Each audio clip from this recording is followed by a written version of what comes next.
So far, we have already implemented a few list processing functions, and now we are going to implement another one. As you can see, I am going to implement summing for any list.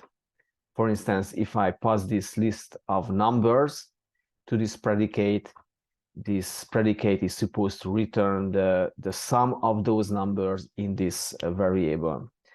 So in general, the first parameter is going to be the list I would like to sum, and in the second parameter, the predicate will return the actual value I'm looking for.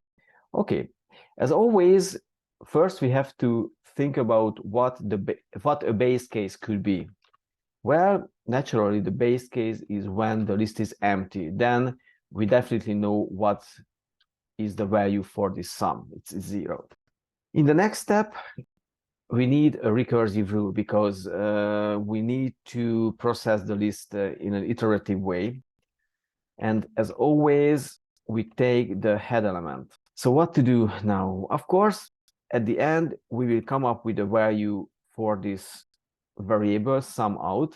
So basically, in this rule, we will calculate what kind of value should be assigned to this variable. And on the right hand side, I need to call the predicate in a recursive way. Of course, first I need to calculate the sum of the elements in the tail of the list, and then this recursive call will return some value in this variable which I receive, and then I have to do something with the current element x. So naturally I have to add x to the sum I calculated before, and this is going to be the final result. This value should be assigned to this variable, right? This is what I need to do here. Okay, so this looks good and logical, but there is a catch here because I'm using the equality operator here, which is not about calculating some value, not in an arithmetic way. It's about, as the message tells us, it's about unifying two terms, actually unifying two strings. And this is not what we are looking for. Just look what happens if I run my query. We get a string, basically. It is assembled from the numbers in the list and 0 from the base case and the plus operators.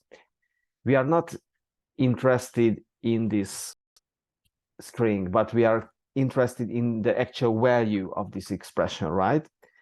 Long story short, we have to exchange the equality operator to the is operator, which calls the arithmetic engine behind the scenes.